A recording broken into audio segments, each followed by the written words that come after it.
그 어느 때보다 힘든 연말입니다. 지난주 마지막 거래일 국내 증시는 환율 급등과 정치 불안에 발목이 잡혔습니다.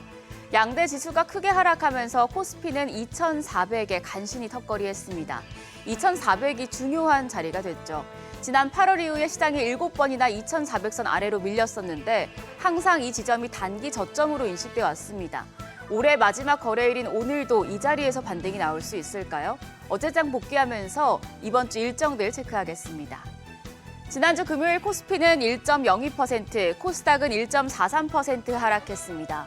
헌법재판관 임명을 거부한 한덕수 대통령 권한대행 국무총리의 탄핵 소추를 둘러싸고 정치적인 갈등이 격화됐고 이런 점이 원화 약세를 부채질하면서 환율이 급등하는 악순환이 야기된 영향입니다.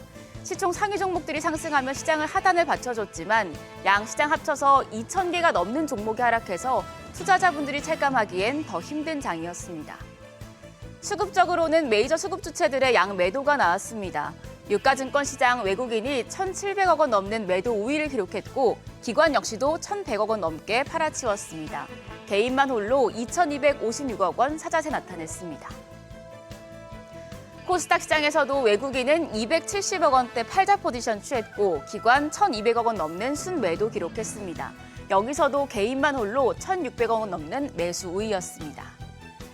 유가증권 시장에서는 그나마 시총 상위 1위부터 3위까지 상승하면서 지수의 하단을 받쳐줬습니다.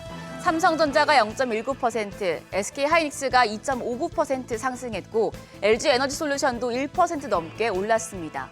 반면 나머지 종목들은 일제 약세를 보였는데 현대차와 기아, 셀트리온, 네이버 등이 1% 넘게 조정을 받았습니다.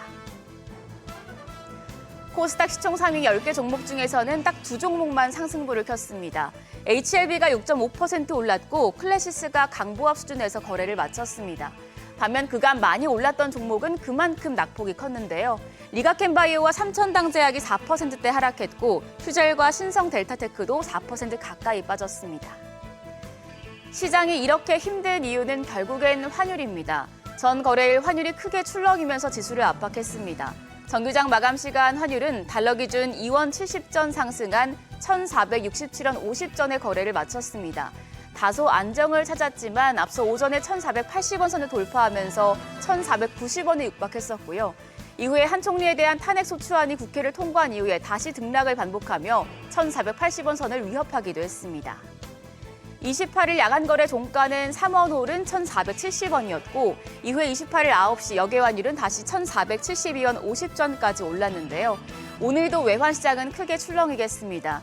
시장에선 환율이 1,500원을 돌파할 가능성까지 열어두고 있는 만큼 마지막 거래일은 오늘까지도 고환율에 따른 시장 충격에 대비하셔야겠습니다. 이번 주 시장 일정들 체크하시죠. 국내 증시는 오늘을 마지막으로 2024년 거래를 마칩니다.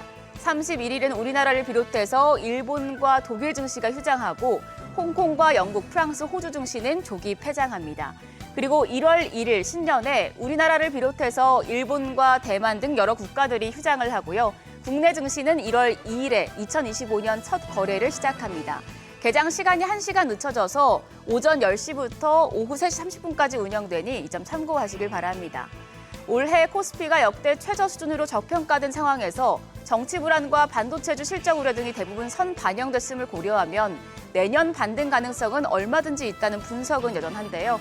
이런 상황에서 이번 주 중에 발표가 예정돼 있는 주요 경제 지표들이 증시 반등의 계기가 될 수 있을지 주목됩니다. 내년 1월 1일 공개되는 한국 수출입 동향과 함께 3일에 나올 미국 12월 ISM 제조업 PMI 등을 확인하셔야겠습니다. 현지 시간 2일엔 우리 시간 3일부터 미국에서 반도체와 AI, 양자 컴퓨팅 대중투자 통제를 시행할 방침이고요. 3일에 윤석열 대통령 탄핵 심판 1차 변론 준비 기일인 만큼 대내외적인 여러 소식들이 새해 초부터 시장에 큰 영향을 미치겠습니다. 올해 마지막 거래일을 시작하기 전에 일단 전 거래일 시간 외 거래에서 강했던 종목들도 보시죠. 지난주 금요일 시간 외 거래에서는 안전자산으로 분류될 수 있는 해지주들이 올랐습니다. 시장이 떨어지고 환율이 오르는 어려운 장이다 보니 안전자산에 대한 관심이 커진 영향인데요. 저 PBR 은행주 수혜 기대감의 제주은행이 그리고 품절주로 뽑히는 양지사, 금 관련주로 꼽히는 SCI 평가정보 관련주들 강했습니다. 오늘 장에서도 이 관련주들 좋은 흐름 보일지 지켜보시죠. 연말 요동치고 있는 시장, 오늘이 마지막 거래일입니다. 증시 폐장까지 긴장의 끈 놓지 마시고 2024년 잘 마무리하셨으면 좋겠습니다. 지금까지 어제장 오늘장이었습니다.